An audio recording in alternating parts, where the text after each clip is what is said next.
Sure Yasin tercümesi 1. ayetten başlayıp okuyayımız inşallah.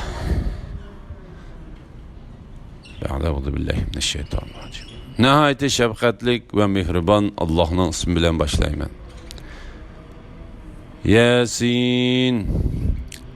Hikmetlik Kur'an bilen kasem ki ey Muhammed sallallahu aleyhi ve sellem, şek şübhisiz ki sen peygamberlerden desen, doğru yol desen, Kur'an atıboğulları agahlandırılmagan, yani ulağa peygamber kelmegen, gafil qalgan bir kavmni agahlandırışın üçün galip, nihayeti mihriban Allah tarafından nazil kılıngandır. Ularning köpçiligiga azab to'g'risidagi hukm haqiqatan tegishli bo'ldi. Shuning uchun ular iymon etmaydi. Biz haqiqatan ularning bo'yinlariga, engiklarigacha taqoqlarni taqadik. Shuning uchun ular haqqa boshlarini egelmaydi. Ularning oldida bir to'saq, keynida bir to'saq qildik. Ularning ko'zlarini perdilidik. Shuning uchun ular imanning yo'llari to'silib ketganligi uchun hech narsani ko'rolmaydi. Ularni agahlandıramsan, agahlandırmamsan, ularga baribir o'xshash, iymon etmaydi. Sen faqat Qur'onga agashgan, marhamatlik Allohni ko'may turib qo'rqqan kishini agahlandıra olaysan. Yani agahlandırışının faydası boludu. Onun günahlarını mağfiret kılıdığanlığı ve esil savab, yani cennet ata kılıdığanlığı bilen hoş haber bergin. Biz şübhisiz ki ölüklerini terildirimiz. Ularning dünyada kılgan yaxşı yaman emellerini ve işlerini hatırlap koyumuz. Hem şeyini roşen defterde, yani Lavhul Mahfuzda toluq hatırlap koyumuz. Ulağa, yani kuffarlağa şehir, yani Antakiya ahalisini misal kılıp keltirgin. Öz vaxtida ulağa peygamberler kelgen idi. Aynı zamanda ulağa 2 peygamber evettik. Ula o 2 peygamberini inkar kıldı. 3. peygamberini evetiş bilen ulağı yardım kıldık. Peygamberler ulağa biz hakikaten Allah'ın silege, yani sileni hidayet kılışkı evetilgen elçilerimiz dedi. Ula sile fakat bizge okşaş insan, mehriban Allah hiç nersi nazlı kılgını yok. Sile fakat yalgancı sile dedi. Elçiler.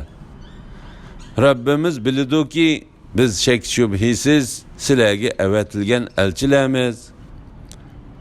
Bizning mas'uliyetimiz fakat roşen deliller bilen düşünüşlük kılıp tebliğ kılıştır dedi. Ula elçilerge biz silerden şumpal aldık.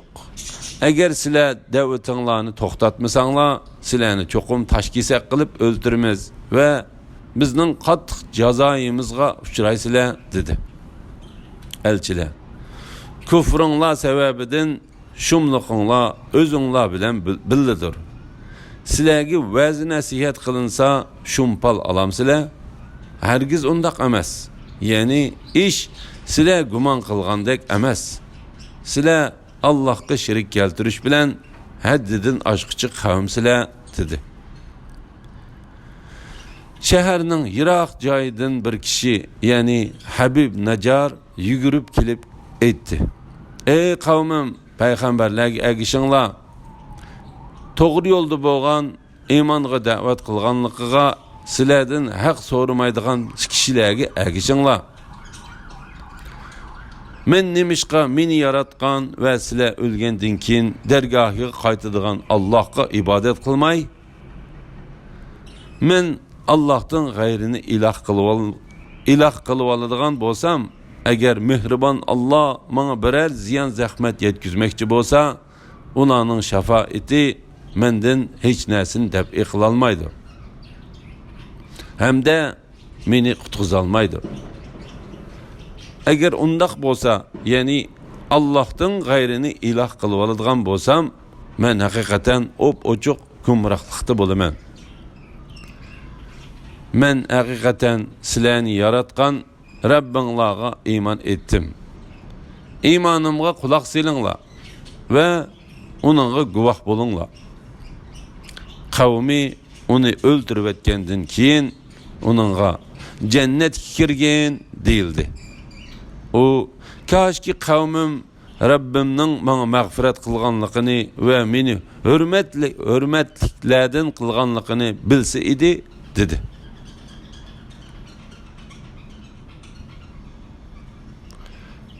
Onundan keyin onun qavmini jazalash uchun osmondan qo'shin, ya'ni farishtalar tushirmadik. Har qavmni halok qilish uchun farishtalarni tushiriverguchi bo'lmadik. Faqat bir ovoz bilanla nagahan ular qetib qoldi. Allohning oyatlarini inkor qilguvchi bandalarga afsuski, ularga birer payg'ambar kelsa, uni masxir qilishdi. Ular, ya'ni Makka aholisi, ulardan ilgari o'tgan nurg'un ummatlarni halok qilganligimizni bilmamdi. Ular bularning yeniga, ya'ni dunyoga abadiy qaytmaydi. Ularning hammasi qiyomat kuni hisob berish uchun huzurimizga hozir qilindi. O'lik, ya'ni qurg'oq zaminni yomg'ir bilan terildirib, onundan ular yeydigan ochliqni o'stirganligimiz ularga Allohning kamoli qudratini ko'rsatadigan alomatdir. Biz zaminda nurg'unlagan xorma bog'larini, üzüm bog'larini barpo qildik. Shu zaminda buloqlarni iqitdik. Ular onun, ya'ni bog'larning mevasini yesin. Bu mevalarni ularning qo'llari yaratgan emas. Ular Allohning ne'matlariga shukr qilmamdi. Allah bütün ayıp noksanlardan paktır. O bütün şeylerini cüp yarattı. Ziminden ünüp çıkıdığan nesillerin, ulanın özlerinin ve ula bilmeydiğen nesiller, yani acayip mahlukatlarının hemmisinin cüptü var. Ulağa Allah'ın kudretini gösterdiğin bir alamet keçiden ibaret ki, onundan kündüzünü ayrı bitimiz de, yani kündüzünün nurunu yok kılı bitimiz de, ula şu hemen karanlıkta kalıdı. Gün belgilengen cayı karab seyir kılıdı. Bu galip hemmini bilgici Allah'ın aldın ala belgilegen işidir. Ayga seyir kılıdığan menzillerini belgiledik. O ahirki menzilge yetip bağanda xorminin qurup qalgan şexiga o'xshash bo'lib qoldi. Kunning oyga yetib olishi, ya'ni ikkisining jam bo'lib qolishi, kechining kunduzdan eshib ketishi, ya'ni vaqti kelmasdan kunduzning o'rnini elishi mumkin emas. Har biri palakda uzib turdi. Ularga bizning kamoli qudratimizni ko'rsatadigan alomat shuki, biz ularning urug' avlodini yükler bilen toşquzilgan kiyimiga tushirdik. Biz ular uchun shu kiyimiga o'xshash ular tushadigan narsalarni yaratdik.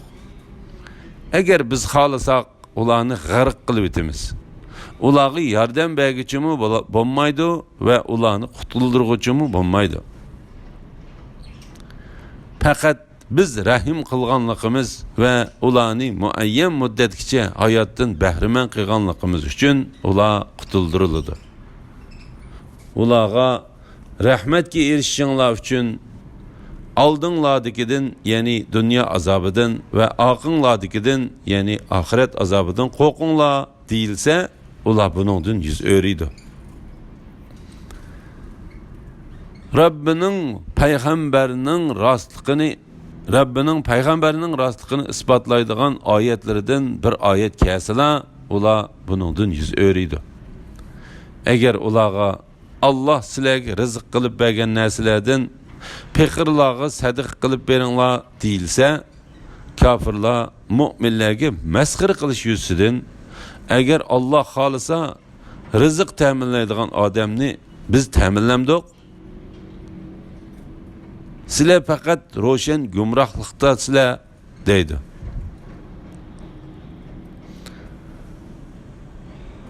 Ular agar rostchil bo'lsanglar bu va'da qachon ishga oshidi deydi.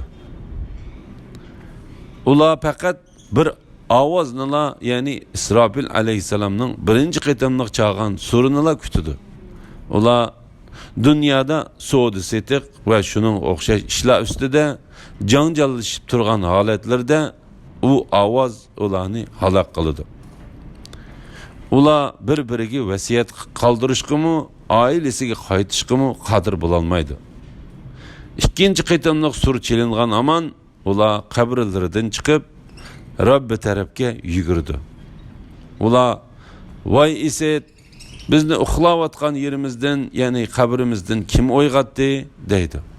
Chunki ular ikki sur orasida uyquda bo'lib, azobdan xoli bo'ladi.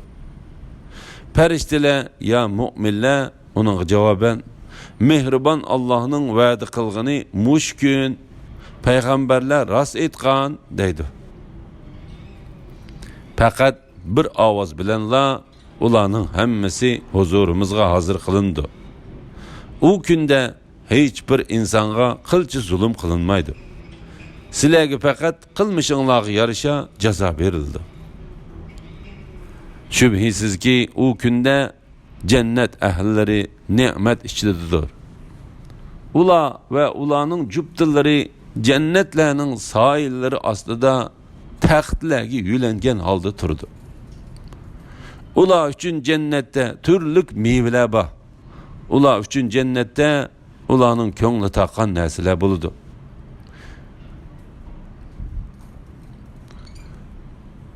Mehribon Alloh tarafidan ularga salom deyiladi. Gunohkorlarga, ey gunohkorlar, bugun bir tarafga ayrilinglar deyiladi. Sizlarga payg'ambarlarim orqali ey odam bolalari, shaytonga cho'qinmanglar.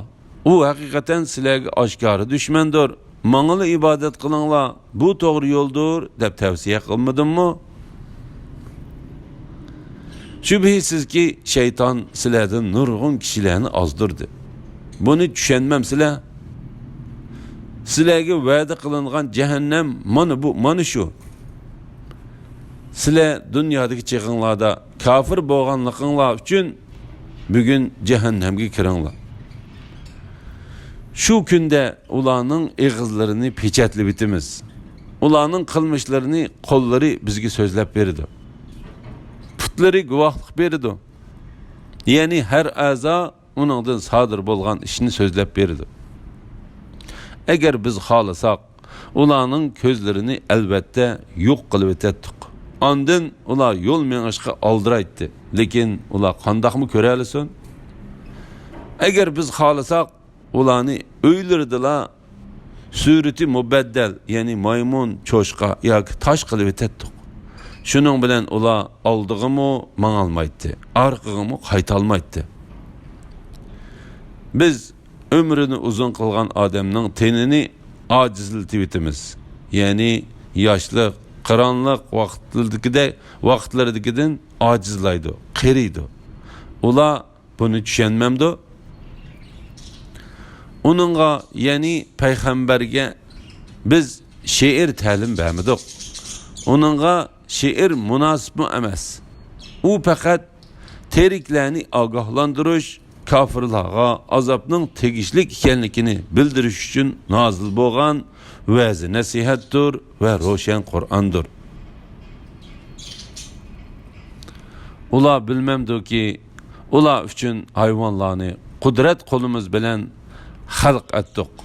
Ular hayvonlarni boshqarib turg'uchilardir. Hayvonlarni ularga bo'ysundirib berdik. Ular u hayvonlarning ba'zisini minidi, ba'zisini yeydi. Ular shu hayvonlardan foydalanadi va sutlarini ichidi. Ular Rabbining bu ne'matlariga shukr qilmamdi. Ular yordamga erishishni umid qilib, Allohni qo'yib, boshqa ma'budlarni iloh qilib oldi. U ma'budlar ularga yordam bera olmaydi.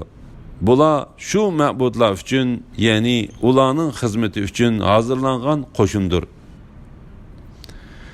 Ey Muhammad sallallohu alayhi vasallam, ular, ya'ni mushriklarning so'zi, ya'ni seni inkor qilganligi seni g'amkin qilmasin. Biz haqiqatan ularning dillaridagini va oshkor qilgan so'z va harakatlarini bilib turibmiz. İnsan bilmemdi ki biz hakikaten onu abi menidin yarattık.